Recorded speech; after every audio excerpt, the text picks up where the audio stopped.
Welcome to my channel, a lead that bring your story about the love of a mafia boss. Now let's listen. The blood on my knuckles had dried by the time I reached the bus station, forming tiny crimson rivers in the valleys of my skin. My daughter, Sophia, slept against my chest, her warm breath tickling my collarbone through the thin fabric of my worn t-shirt.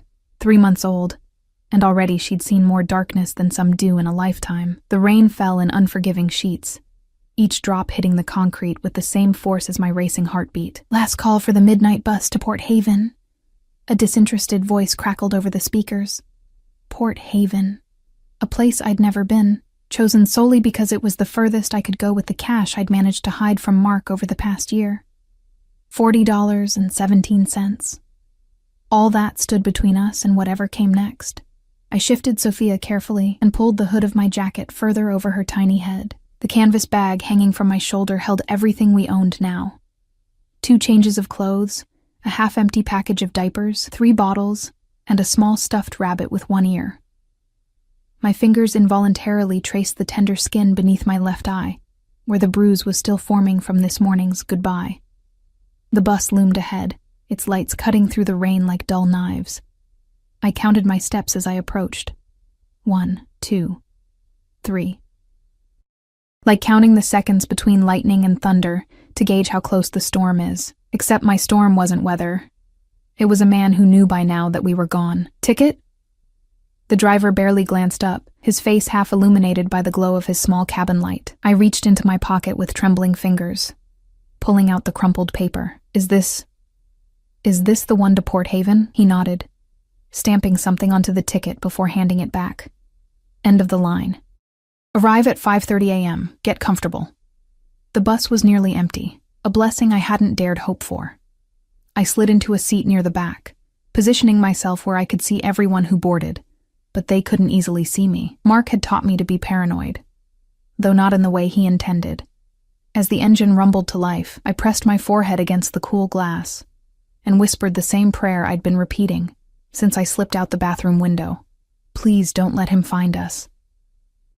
Please don't let him find us. The bus lurched forward, and with it, tears finally broke free, silent, because I'd learned long ago that sound only invites attention. 3 hours later, Sophia's hunger cries pulled me from a fitful sleep.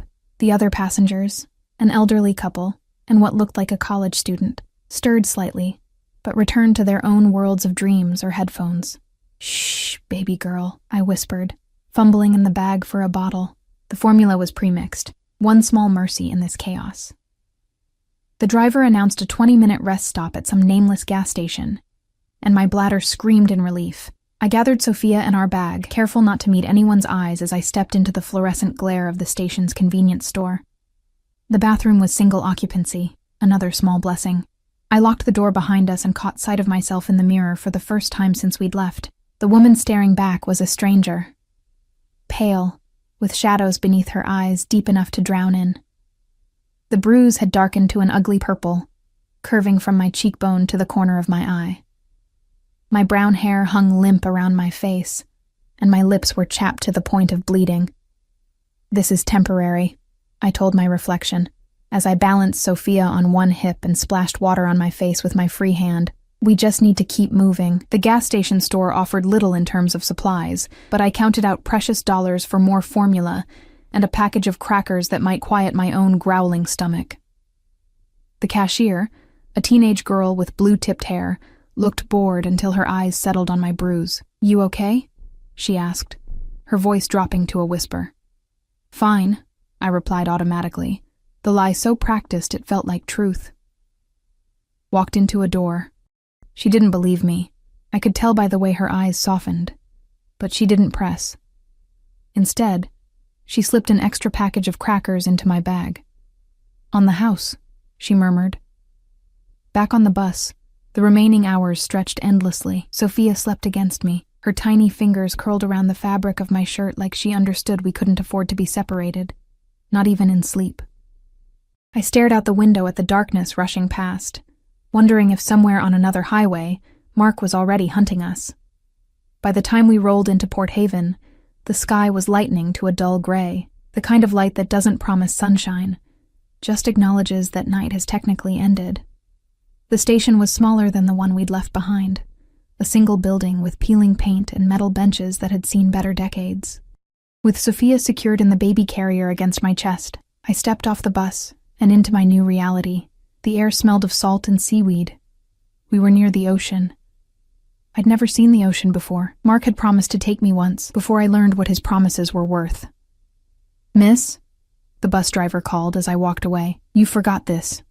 He held out Sophia's rabbit. My heart clenched as I took it, murmuring thanks. It was the only thing she had from before, and I'd nearly left it behind.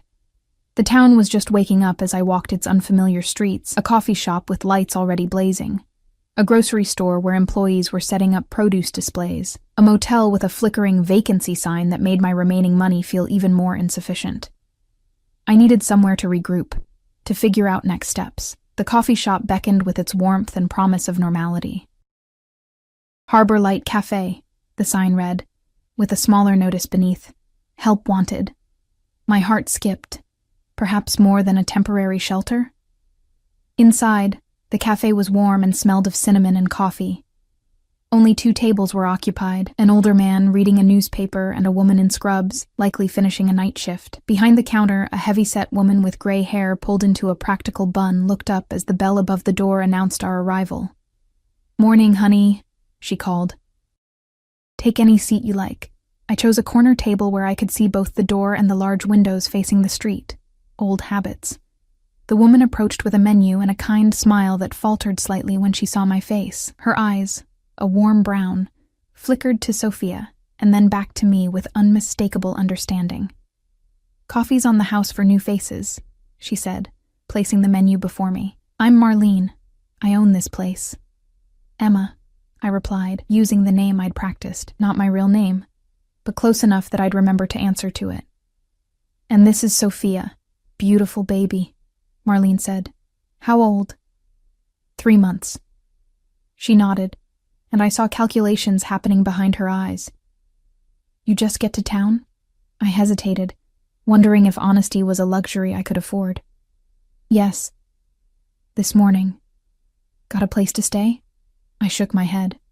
Marlene's lips pressed together, food first. "Then we'll talk." She brought me eggs and toast I hadn't ordered, setting them down with a firmness that brooked no argument. "Eat. Babies need their mamas strong." The food was the first hot meal I'd had in days, and I nearly wept at the simple kindness of it. As I ate, Marlene checked on her other customers, refilled coffees, and eventually returned to my table, sliding into the seat across from me. "That help wanted sign," she said without preamble. "It's real.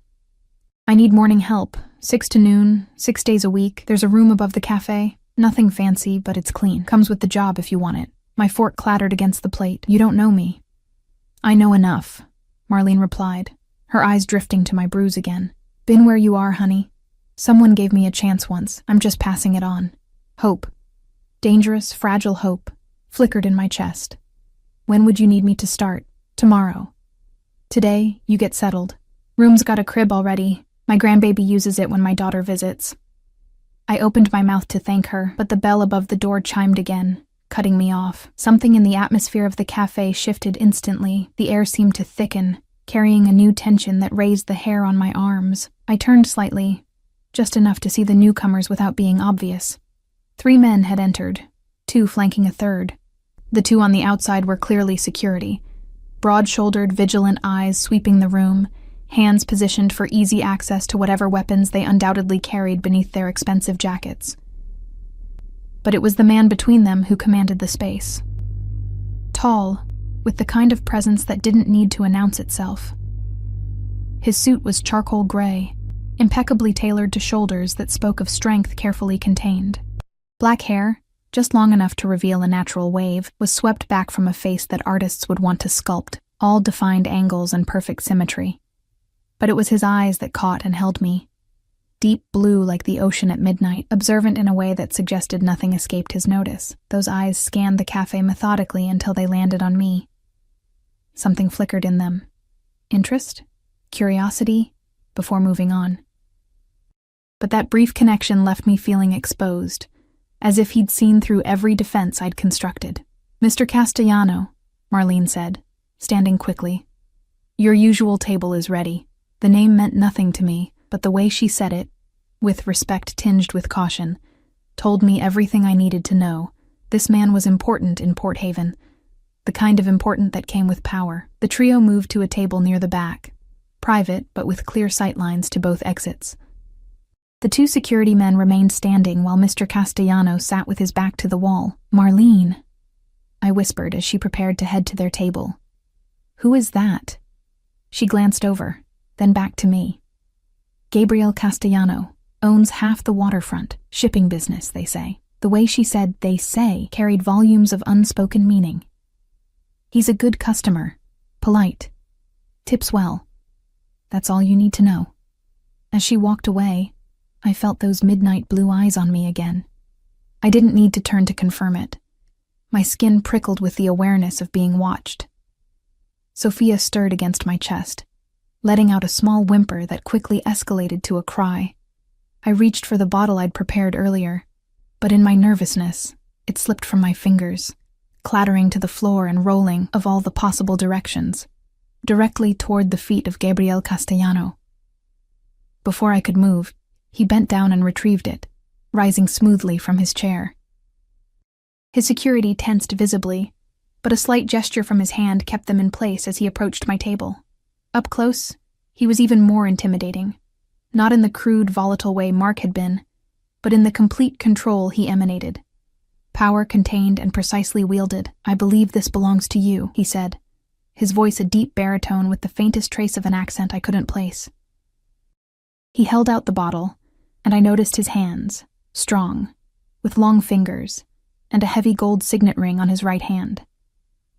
Thank you, I managed, taking it without allowing our fingers to touch. His gaze moved from me to Sophia, then back to my face, lingering for just a moment too long on the bruise I'd failed to conceal with my hair. New to Port Haven? He asked, though something in his tone suggested he already knew the answer. Just passing through, I lied, clutching Sophia closer. Something that might have been a smile touched the corner of his mouth. Port Haven has a way of keeping people longer than they expect. His eyes held mine for another heartbeat, before he inclined his head slightly. Welcome, nonetheless. He returned to his table, leaving me with an inexplicable feeling that something momentous had just occurred. Some turning point I hadn't recognized until I was already past it. Marlene returned moments later, her expression unreadable. He paid your bill, she said quietly, and added something extra to help with the baby. She slid an envelope across the table. Inside was $500 in crisp bills. I can't accept this, I whispered, shocked by the amount. In my experience, Marlene replied, watching as Castellano conferred with his men. It's best not to refuse what he offers. She patted my hand. Consider it Port Haven's welcome gift. As I gathered Sophia and our meager belongings to follow Marlene to what would be our new temporary home, I felt those midnight eyes tracking our movement. I didn't look back, but the weight of his attention lingered like a physical touch. What I didn't know then, couldn't have known, was that Gabriel Castellano never did anything without purpose, and he had just marked us as his. Sleep came in restless fragments that first night in Port Haven. The room above Marlene's cafe was simple but clean, a studio with faded floral wallpaper, a double bed with an iron frame, a small kitchenette, and a bathroom where the pipes groaned like living things. The promised crib stood in the corner, and I'd placed Sophia in it after feeding her, watching her tiny eyelids flutter closed. I should have collapsed into sleep myself, exhaustion pulling at every cell in my body. Instead, I sat on the edge of the bed, the envelope from Gabriel Castellano open on my lap, the bills fanned out before me. $500, more money than I'd held at once in years. Mark had controlled every penny, doling out household funds like a miser, demanding receipts, questioning every purchase. My fingers traced the edges of the bills, and a hot coal of suspicion burned in my stomach. Nothing in this world came free. I'd learned that the hard way.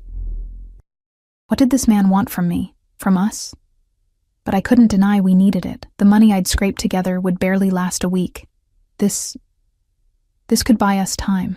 Time to establish ourselves, to disappear more thoroughly. I slipped the cash into the lining of my canvas bag, then pushed the dresser against the door, before finally allowing myself to lie down. I didn't undress beyond kicking off my shoes. Old habits from living with Mark. Always be ready to run. Morning arrived with golden light streaming through thin curtains and the scent of coffee and baking bread wafting up from the cafe below. For one disorienting moment, I couldn't remember where I was. Then Sophia's soft coos brought reality flooding back, and with it, a strange new feeling. Possibility.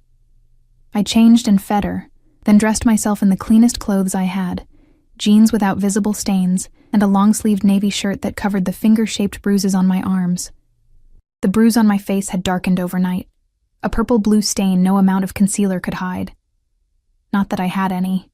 "There you are," Marlene called as I descended the narrow staircase to the cafe kitchen. She was elbow-deep in bread dough, flour dusting her forearms.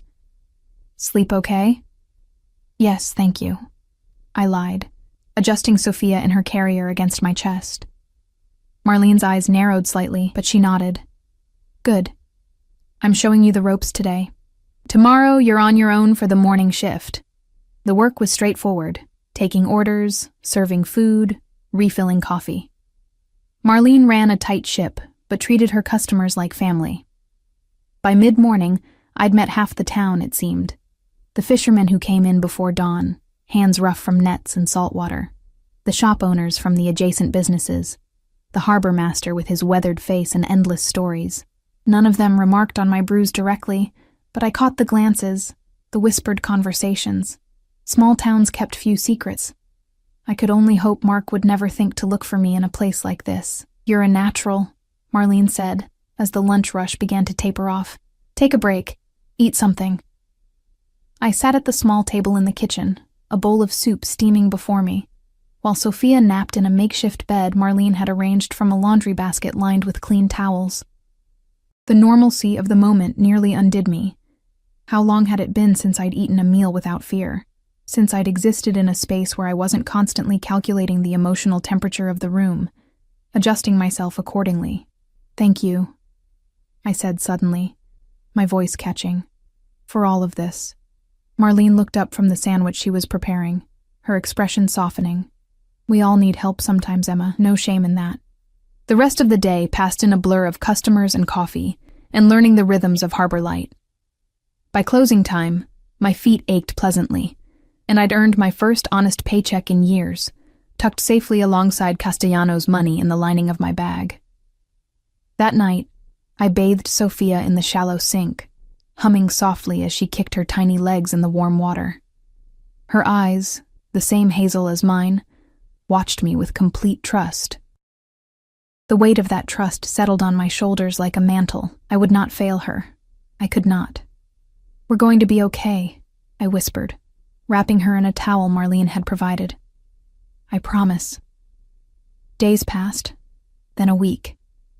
The routine of the cafe became our lifeline. I learned every regular's order, memorized the ebb and flow of customers throughout the day, found a strange peace in the repetitive tasks of brewing coffee and serving food. Port Haven began to feel less like a temporary shelter and more like something I didn't dare name yet. Gabriel Castellano did not return to the cafe during that time, but his absence felt conspicuous, as if he were a character in a play who had stepped off stage but remained essential to the plot. I caught myself watching the door each time the bell rang, a reflex I couldn't seem to control. "He travels," Marlene said one afternoon, catching me in the act. "Business in the city. He'll be back." I nodded, embarrassed at being so transparent. "I was just wondering about the money." "Mm-hmm," Marlene hummed, unconvinced. "Well, around here we don't ask too many questions about Mr. Castellano's business. Better that way." 10 days into our new life, the bell above the door chimed just as I was wiping down tables after the breakfast rush. I looked up, and the cloth in my hand stilled. Mark.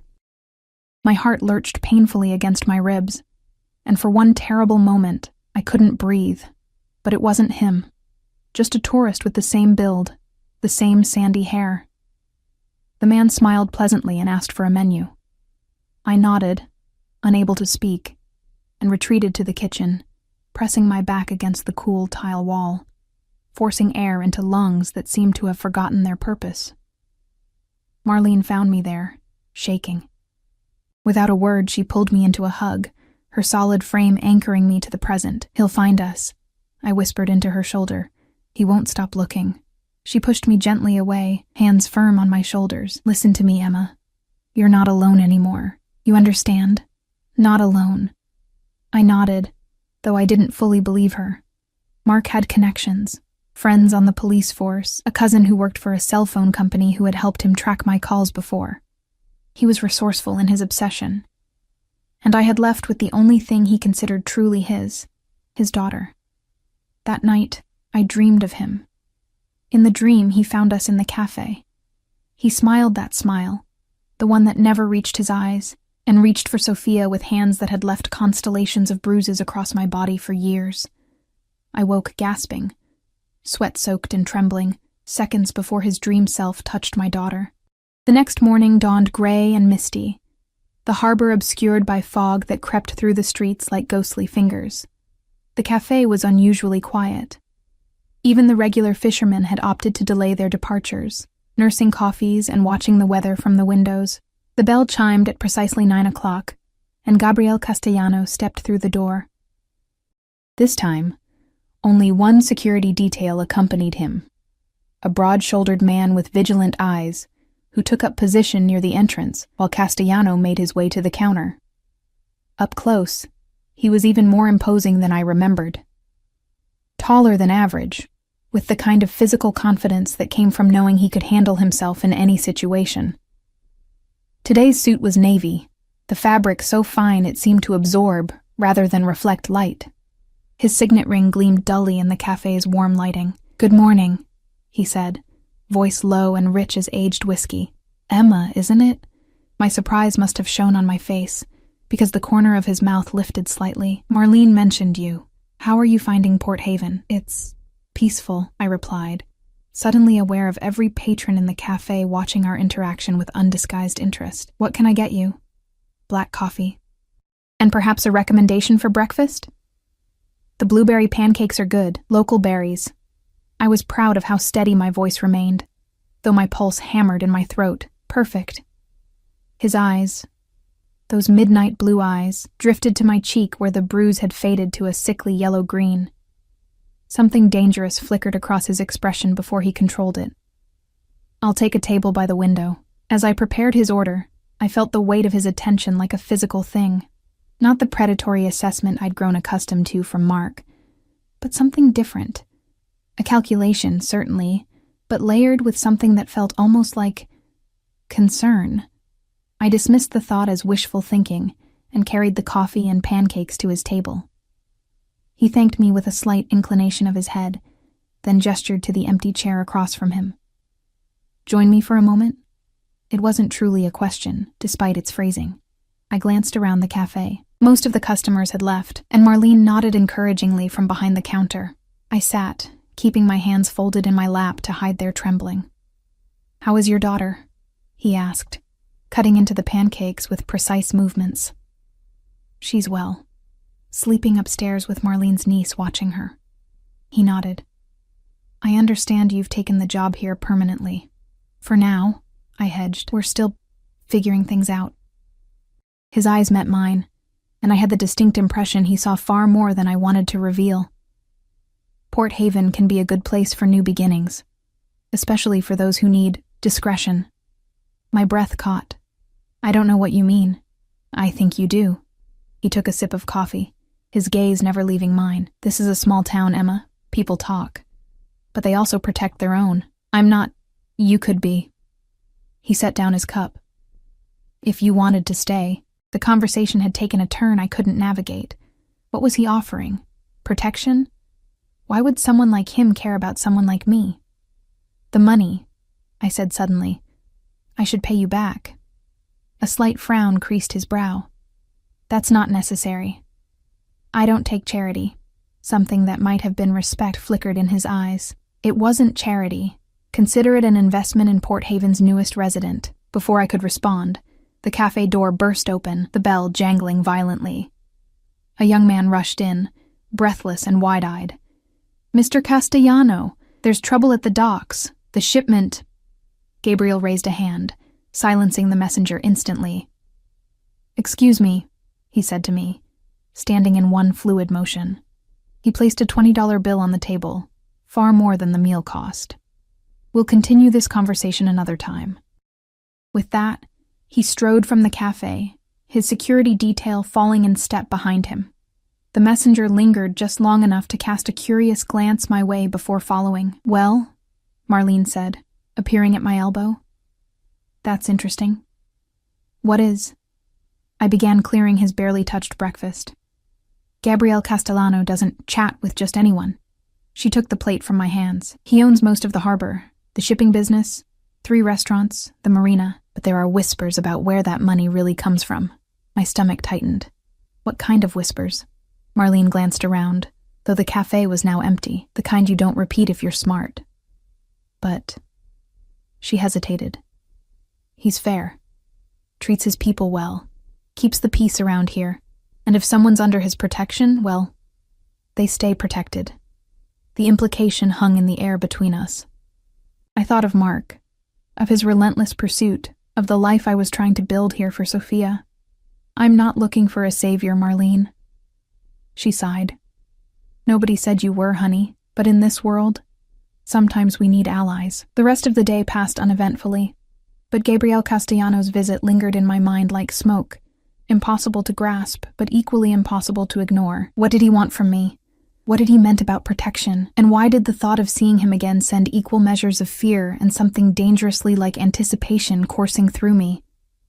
That evening, as I closed the cafe, a sleek black car pulled up outside. My heart jumped to my throat until I recognized the driver as Castellano's security detail. The back door opened, but no one emerged. I hesitated, keys clutched in my hand, torn between retreating inside and approaching the vehicle. Curiosity, or perhaps something more reckless, won out.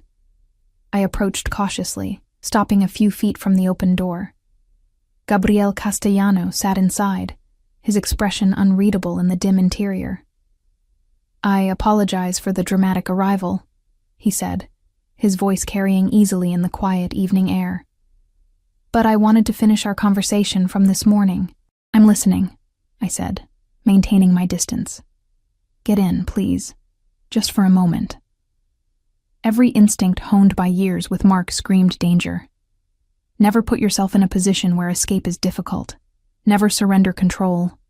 And yet, something about Gabriel Castellano felt different. The danger he exuded wasn't chaotic like Mark's, but controlled, directed. And strangely, not aimed at me.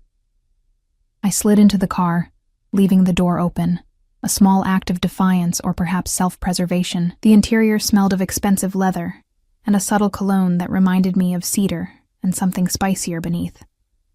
Gabriel sat with casual elegance, one arm resting along the back of the seat, his body angled toward me. "You're running from someone," he said without preamble. "Someone who hurt you." It wasn't a question. I said nothing, my throat suddenly dry. "This person? He's the father of your child?" I nodded, unable to find words. "And you believe he's looking for you?" Another nod. Gabriel's expression remained impassive, but something in his eyes hardened. "Port Haven is my town, Emma. I know everyone who comes and goes. If you choose to stay here, I can ensure your safety. Why?" The question escaped before I could stop it. "Why would you help me? You don't know me. Let's say I have a particular dislike for men who abuse women." His voice remained even, but I sensed currents beneath the surface, deep and dangerous, especially when children are involved. I studied his face, searching for deceit or hidden motives. "And what do you want in return?" A flicker of surprise crossed his features. "Not everything comes with a price."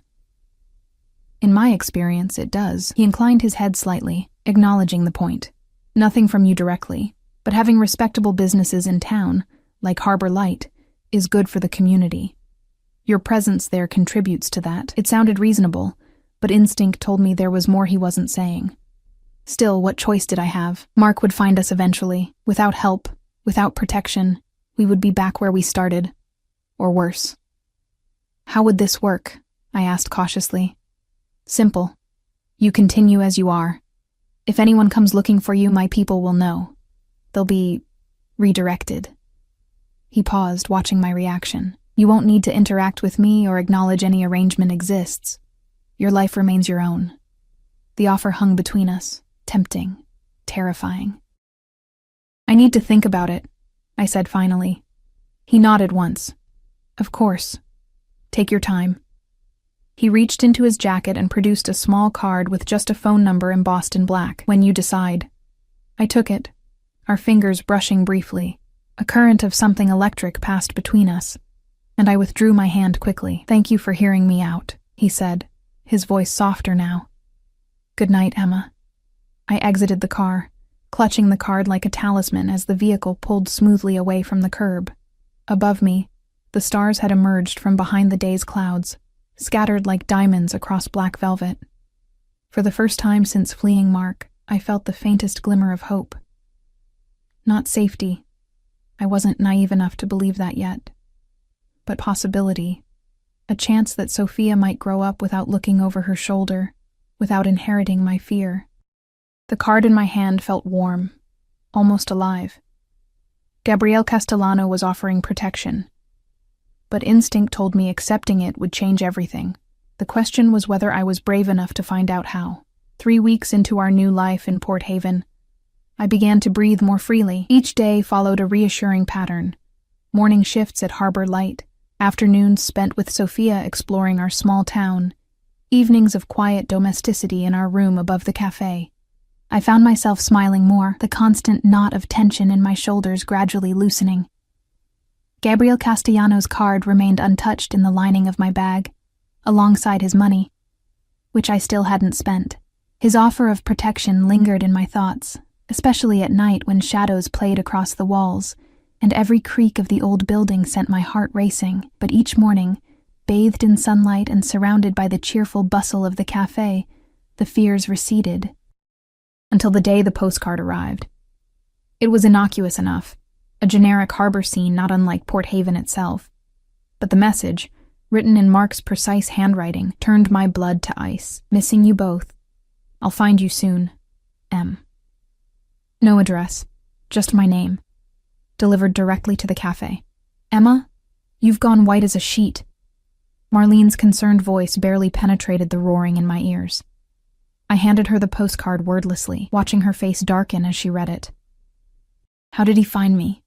My voice sounded distant, disconnected from my body. Marlene's lips pressed into a thin line. Port Haven isn't exactly hidden. Could have been luck, or maybe... She hesitated. Maybe what?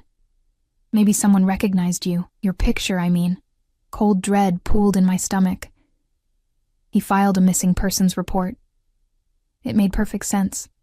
Mark, the devoted husband, desperately searching for his missing wife and infant daughter. The authorities would sympathize. Who wouldn't? They wouldn't see the monster behind the mask of concern. I have to leave. The words tumbled out as panic rose in my throat. Tonight. We can't stay here. Marlene grasped my trembling hands. Or you could call him. Who? She nodded toward my bag, where Gabriel's card lay hidden. You know who. That night, after Sophia had fallen asleep, I sat cross-legged on my bed, staring at the embossed card. The number seemed to pulse against the cream-colored paper, beckoning and warning simultaneously.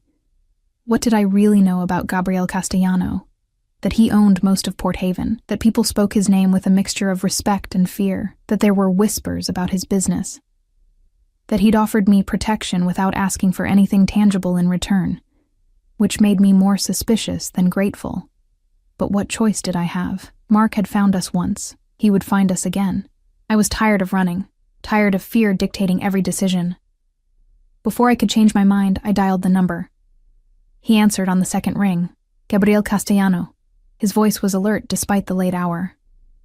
It's Emma. My voice wavered slightly. From the cafe. A brief pause. I remember. Something in his tone shifted, warming. Is everything all right? No. I glanced at Sophia's sleeping form in her crib. He found me. My husband. Gabriel was silent for a moment. Are you in immediate danger? I don't think so. He sent a postcard to the cafe. No return address. I see. His voice had cooled again, becoming businesslike. Pack a bag. Enough for a few days. Someone will be there in 20 minutes to bring you to a secure location. I don't want to leave. The words surprised me as they left my mouth, but I recognized their truth immediately. This is our home now. I'm tired of running. Another pause. Longer this time. Very well. Stay where you are. I'll handle it. What does that mean? What are you going to do? It means you won't need to worry about him finding you. His tone left no room for further questions. Is there anything else you need tonight? I hesitated, unsure what to say. Thank you seemed inadequate, and I still wasn't entirely certain what I was agreeing to. No, I said finally. That's all. Good night, Emma. He ended the call, leaving me staring at the phone in my hand, wondering if I'd just made a deal with the devil. The next morning, a tall woman in an impeccable suit was waiting outside the cafe when I arrived to open. Her dark hair was pulled back in a severe bun, and her expression revealed nothing as she introduced herself. Diana Ricci, Mr. Castellano sent me. May I come in? I unlocked the door, allowing her to follow me inside. She moved with the same contained grace I'd noticed in Gabriel, her eyes constantly scanning our surroundings.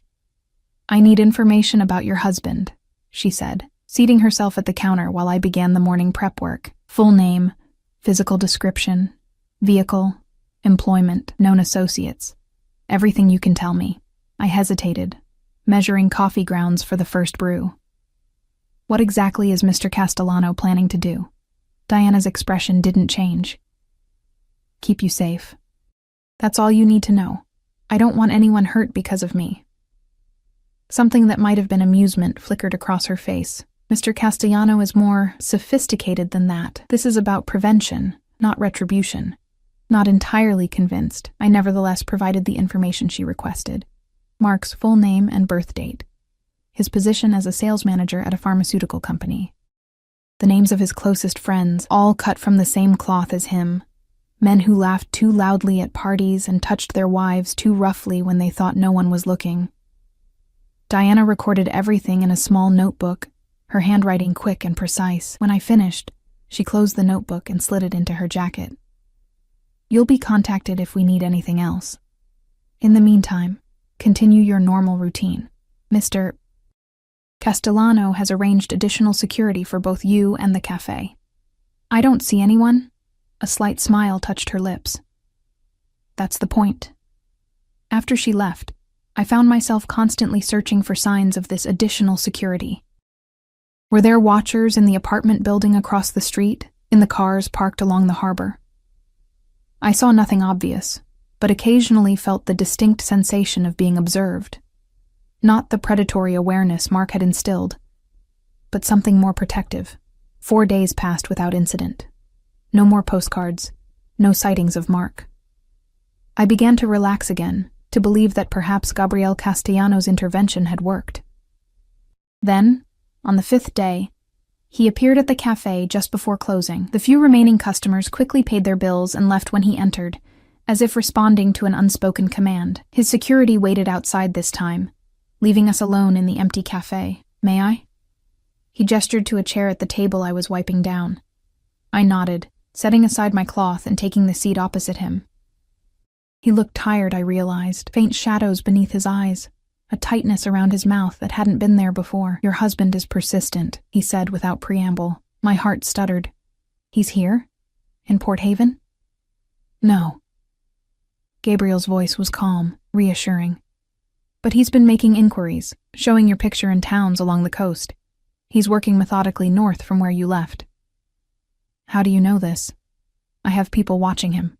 And the casual way he said it, as if having people who monitored others was completely normal, reminded me sharply of exactly who I was dealing with. You said you'd handle it. I kept my voice low, conscious of Marlene moving around in the kitchen. What does that mean exactly? Gabriel studied me for a long moment, his midnight blue eyes unreadable. It means I've created obstacles, financial difficulties, legal complications. His credit cards have been declined. His bank account's frozen pending an investigation. His car was impounded for unpaid tickets. Small inconveniences that will make pursuit more challenging. I stared at him, torn between shock and something that felt dangerously like gratitude. How can you do all that? A slight smile touched his lips. I have resources. Is it legal? Does that matter to you? He leaned forward slightly. Would you rather I stop? The question hung between us, forcing me to confront uncomfortable truths. Did I care if Mark suffered some inconveniences? After all he'd done to me? No, I admitted.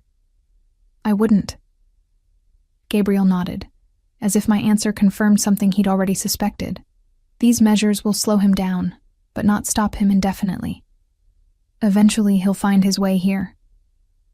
Fear, my constant companion for so long, curled familiar fingers around my throat. And then? Then we'll be ready. The certainty in his voice was oddly comforting. But in the meantime, I'd like to move you and your daughter to a more secure location.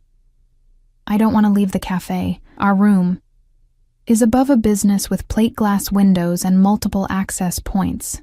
He interrupted gently. I own a property on the north side of town. Private, gated, with security already in place. I can't afford... It's not about money, Emma. His voice softened. It's about keeping you both safe. I looked away, studying the worn wooden surface of the table. Why are you doing all this? Really? When he didn't immediately answer, I glanced up to find him watching me with an intensity that made my breath catch. Let's just say I understand what it means to want to protect someone you care about. He stood abruptly. Think about the offer. Diana will be in touch tomorrow for your decision. After he left, I moved through the closing routine mechanically, my mind churning with conflicting emotions. Gabriel Castellano was clearly dangerous, a man with the power to freeze bank accounts and fabricate legal problems on a whim. The rational part of me recognized the risk in becoming further entangled with someone like him. But another part, the part that had endured years of Mark's escalating abuse, that had finally found the courage to flee with nothing but a canvas bag and a 3-month-old, recognized something in Gabriel that transcended simple categories of good and bad, a complexity. A code of honor I didn't fully understand but sensed was unbreakable once given. That night, I dreamed of Mark again.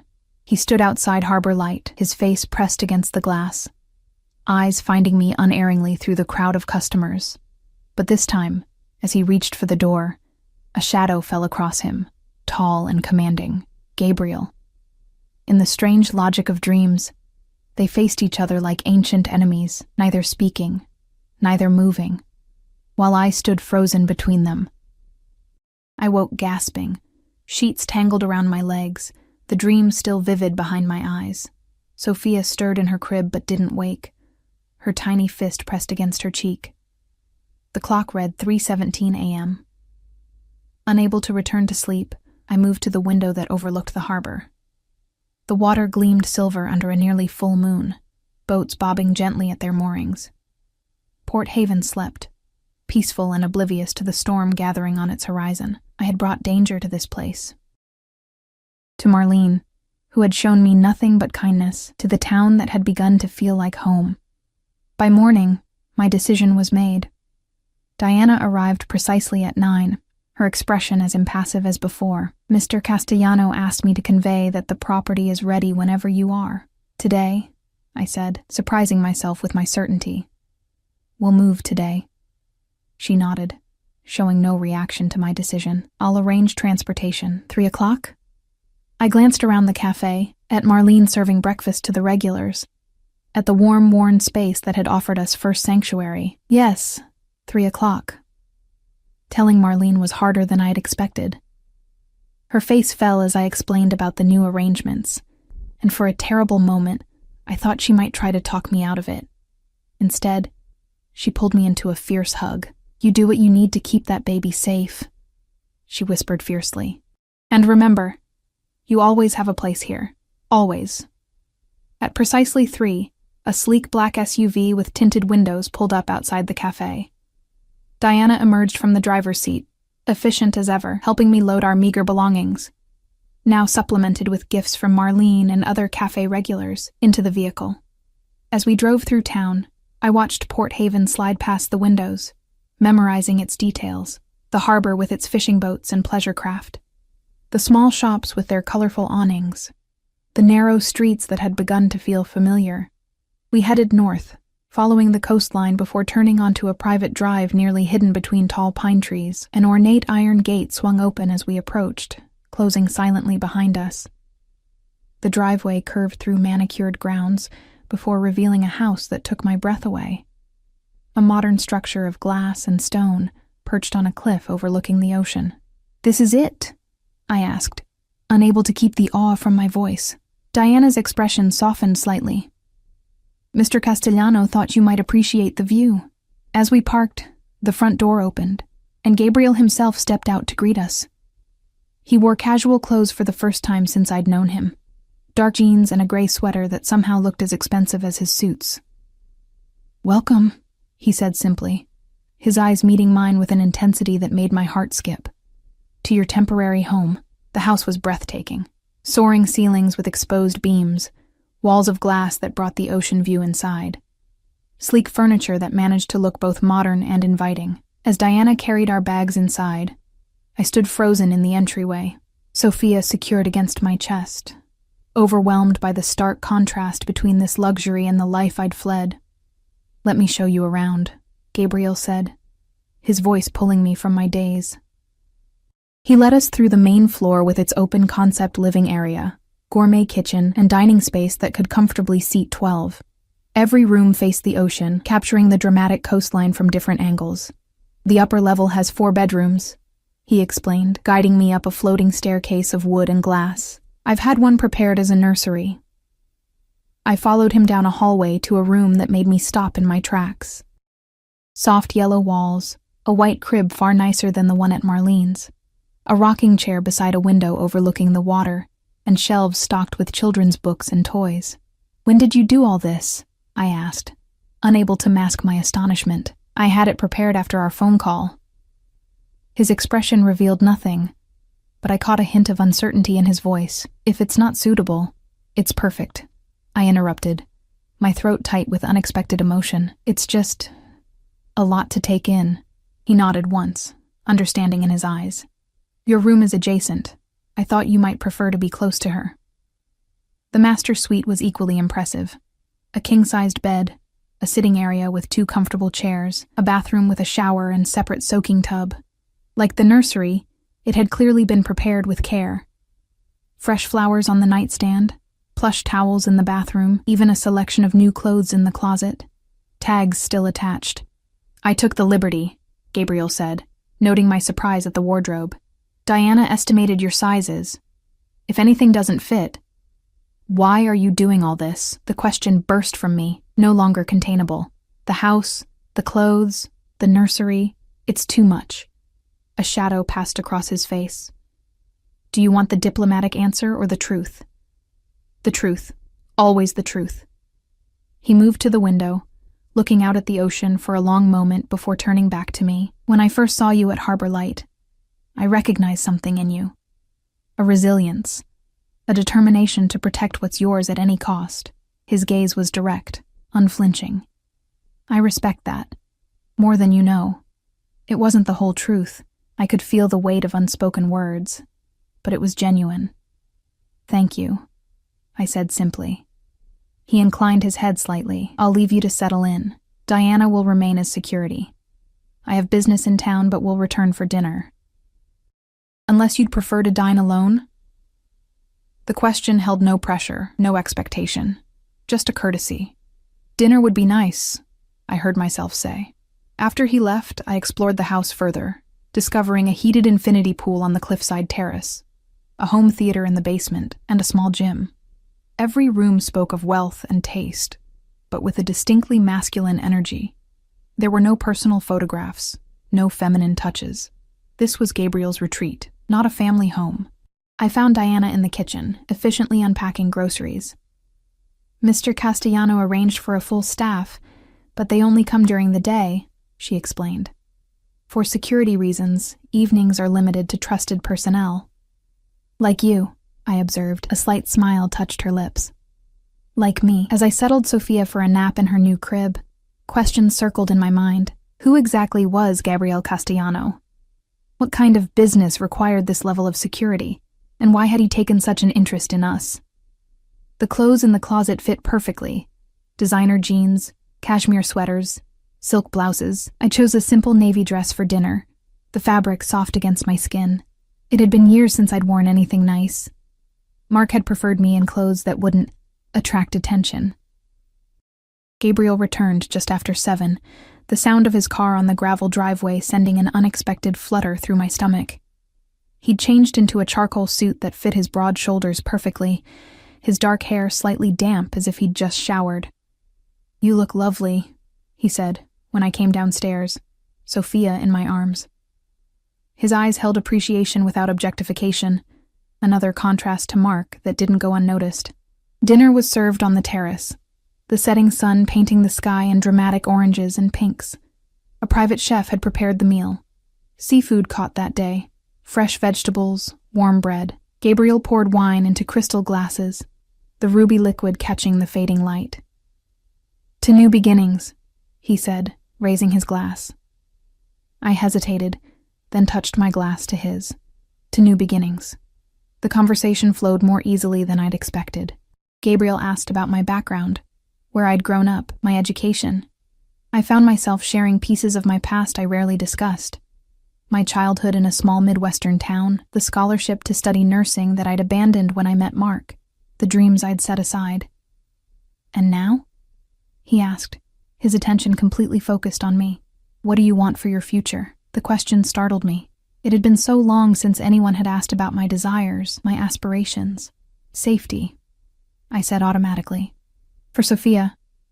Beyond that," he pressed gently, "just for you." I looked out at the darkening ocean, searching for answers. I don't know anymore. For so long, survival was the only goal. He nodded, understanding in his eyes. "When you're ready to want more, the possibilities are endless." The simple confidence in his voice, as if my potential was an undisputed fact, warmed something long cold inside me. As we finished dessert, a decadent chocolate creation that melted on the tongue, Gabriel's phone vibrated. He glanced at it, a frown creasing his brow. "I apologize, but I need to take this. Business." I nodded, watching as he stepped away, his posture shifting subtly, shoulders straightening, jaw tightening. When he returned, the easy companionship of dinner had been replaced by a controlled tension. "Is everything all right?" I asked. A complication. His smile didn't reach his eyes. "Nothing for you to worry about, but I did worry, especially when Diana appeared at his side, their hushed conversation carrying an urgency that was impossible to miss. Something had happened. Something significant. "I'm afraid I need to go out again," Gabriel said, turning back to me. "Diana will remain here. The house is secure." Is it about Mark?" The question escaped before I could stop it. His expression softened slightly. "No. This is unrelated. Try to get some rest. We'll talk more tomorrow." After he left, the house felt larger, emptier. I put Sophia to bed in her beautiful new nursery, singing softly until her eyes fluttered closed. Then I wandered downstairs, restless energy making sleep impossible. Diana found me in the kitchen, making tea. "You should know," she said without preamble, "that Mr. Castellano has assigned additional security to the perimeter tonight. Standard procedure when he's away." "Where did he go?" She hesitated, measuring her words. "To handle a business matter." "What kind of business requires middle-of-the-night meetings? The kind that pays for houses like this," she replied, with a directness I hadn't expected. "Mr. Castellano's enterprises are varied and complex." "Illegal?" I asked bluntly. Diana's expression remained neutral. "I believe he prefers extra-legal in certain circumstances."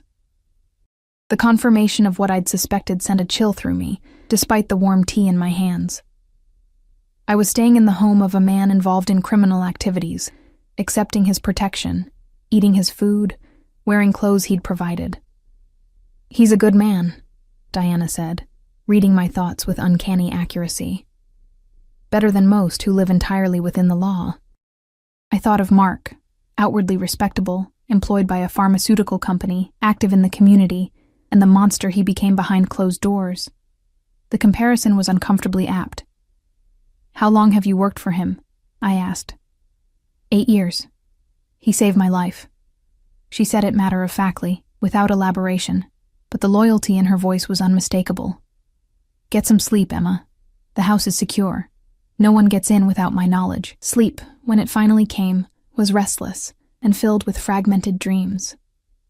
Mark searching for us, Gabriel standing between us like a dark sentinel, Sophia crying for a father she'd never really know. I woke at dawn to Sophia's hungry cries. The events of the previous day rushed back as I oriented myself in the unfamiliar room, the move to Gabriel's house, the dinner, his abrupt departure. After feeding and changing her, I carried her downstairs, following the scent of coffee to the kitchen.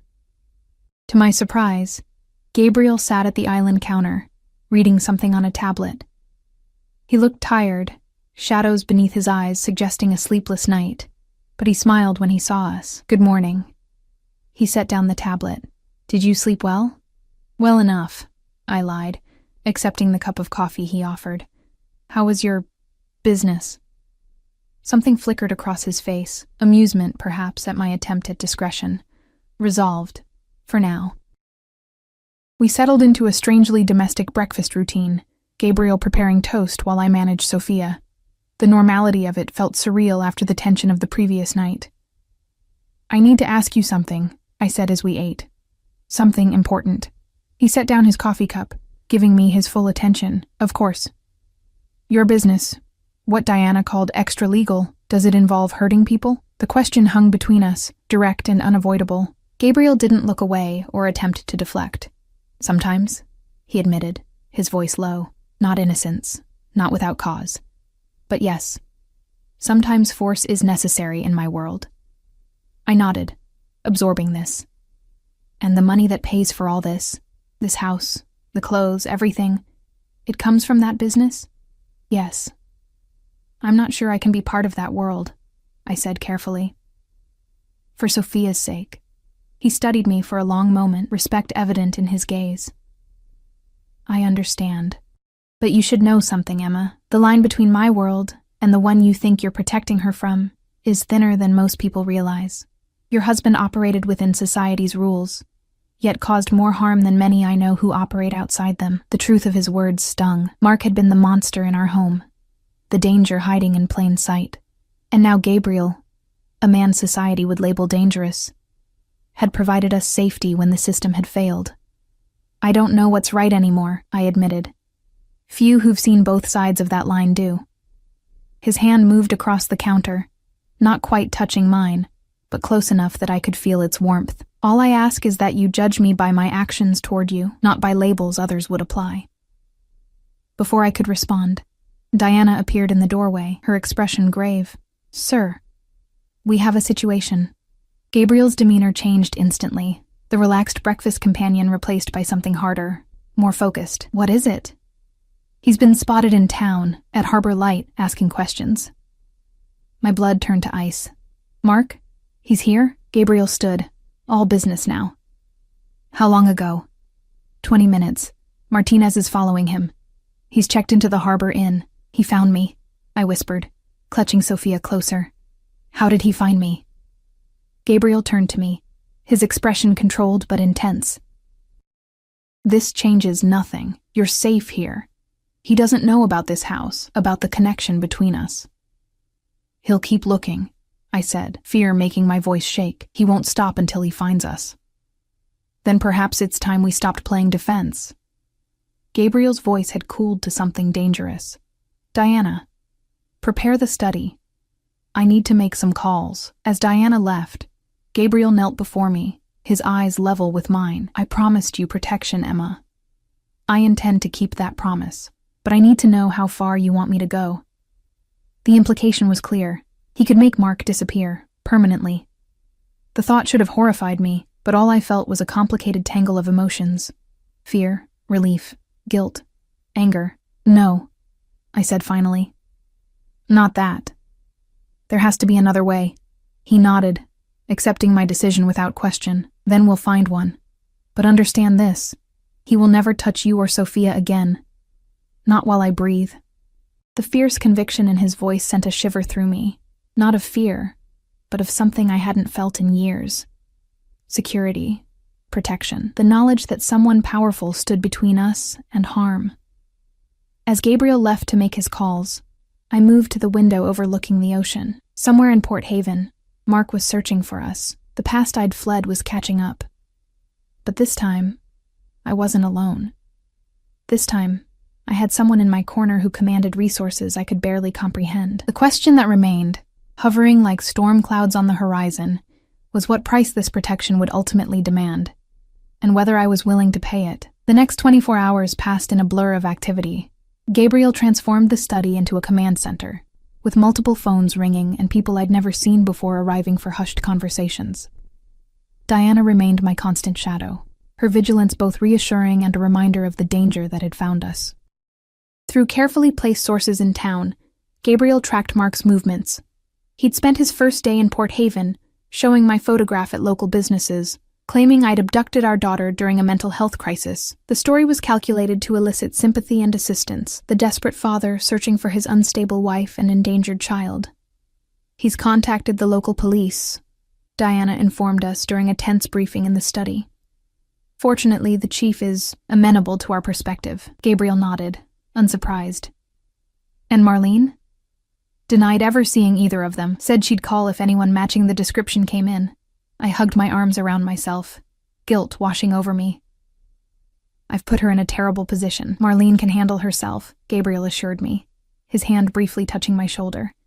She's known who I am since she opened Harbor Light. Her loyalty isn't in question. The casual confirmation of his influence over the town should have disturbed me. But instead, I felt only relief. For once, the power dynamics that had ruled my life were tilted in my favor rather than against me. That night, I couldn't sleep. I kept imagining Mark walking Port Haven streets, showing my picture, spinning his tales of concern. How many times had I seen him switch from monster to charming husband in the blink of an eye? How many friends, neighbors, even family members had believed his version of events rather than mine? I crept downstairs, drawn to the warm glow still emanating from the study. The door stood partially open, and Gabriel's voice drifted out. Not the controlled tone I was accustomed to, but something harder, colder. "Make it clear this isn't negotiable," he was saying to someone on the phone. "Either the restraining order is approved by morning, with the evidence we've provided, or the judge can explain to his wife about his arrangement with Miss Carter." He fell silent, listening to the response, then continued, "Good. And the bank accounts?" Another pause. "Perfect. Keep me updated." I must have made some small sound because he looked up sharply, his expression softening when he saw me hovering in the doorway. "Emma, you should be resting." "I couldn't sleep," I admitted, stepping into the room. "What's happening with the restraining order?" He gestured for me to sit, rubbing his eyes briefly, a rare display of fatigue. "I've arranged for an emergency order based on documented evidence of abuse. It will be granted in the morning." "What evidence?" "I never filed police reports. I was too afraid he'd find out." Gabriel's smile held no warmth. "Evidence can be created when necessary. Photographs, medical records, witness statements. The judge won't question their authenticity." The casual admission of forgery should have shocked me, but I was beyond such reactions. In a world where Mark could beat me for years with no consequences, where he could hunt us across states and present himself as the victim, perhaps Gabriel's brand of justice was what we needed. "There's something else you should know," he continued, studying my face carefully. "I've had my people investigate your husband more thoroughly. His pharmaceutical job, it seems he's been supplementing his income. Skimming samples, selling them on the side." "What? Mark?" The revelation stunned me. He'd always been so careful, so conscious of appearances. "The evidence has been anonymously provided to his employer and the relevant authorities. Between that, the restraining order, and certain financial complications I've arranged, he'll find his options severely limited." I should have felt triumph, or at least satisfaction. Instead, a bone-deep weariness settled over me. Will it be enough to stop him? Gabriel's expression darkened. If not, There are other measures. Not that, I reminded him quickly. We agreed. We did. He leaned forward, his midnight blue eyes intense. But understand something, Emma. Men like your husband only respect power and consequences. If legal deterrents fail, we may need to consider alternatives that fall short of permanent solutions, but still send a clear message. The implication hung between us, and I found myself nodding slowly. Mark had only ever responded to force. Emotional, physical, financial. Logic and appeals to decency had never worked. Let's try this way first, I said softly. Gabriel reached across the desk, his hand covering mine briefly. Get some rest. Tomorrow will be decisive. Morning brought news that the restraining order had been granted. By noon, Mark had been served with papers forbidding him from coming within 500 feet of Sophia or me. By evening, he'd been brought in for questioning about prescription drug theft from his employer. He's been released on bail, Diana reported. But his passport has been confiscated pending investigation. He's checked out of the Harbor Inn. Is he leaving town? I asked, hope rising in my chest. Not yet. He's been seen at the Anchor, drinking heavily. The Anchor was a waterfront bar known for catering to rougher elements, fishermen, dock workers, and visitors looking for trouble. The thought of Mark there, angry and humiliated, sent a chill through me. He was most dangerous when cornered. Gabriel made a decision. I'll go speak with him myself. No. The word burst from me with surprising force. You can't. If he realizes we're connected, it will only make things worse. She's right, Diana added. It would undermine the legal approach we've taken. Gabriel considered this, then nodded reluctantly. We'll continue monitoring him, but if he makes one move toward this property or the cafe, all bets are off. That night, I dreamed of Mark again. Not the charming mask he showed the world, but the real man behind it. In the dream, he found us at Gabriel's house, smashing through the glass walls, his face contorted with rage. I woke, gasping. Sheets tangled around me, the dream so vivid I half expected to see him standing in the doorway. Instead, I found Gabriel in the hallway outside my room, concern evident in his expression. He'd clearly been passing by when my nightmare woke me. You're safe, he said simply. I promise. In the dim light, his presence was solid and reassuring, a bulwark against the chaos Mark represented. Without thinking, I reached for his hand, needing the physical confirmation of safety. He took it, his palm warm against mine. Something shifted between us in that moment. A boundary crossed, a connection deepened. Would you stay? I whispered. Just until I fall asleep again, he nodded, following me into the room and settling into the chair by the window. I returned to bed, strangely comforted by his silent presence, and drifted back to sleep watching the moonlight trace shadows across his face. Dawn brought startling news. Mark had been arrested after a bar fight at the Anchor. His bail on the drug charges had been revoked, and he was being held pending hearings on multiple charges. This buys us time, Gabriel said over breakfast, his expression cautiously optimistic. My sources say he's looking at months in custody between the various charges. Relief washed over me, so profound it left me lightheaded. Months where we can breathe. Where we can live without looking over our shoulders. Yes. Gabriel's eyes held mine, something unspoken passing between us. A chance to decide what comes next. The weight of those words settled around us. What did come next?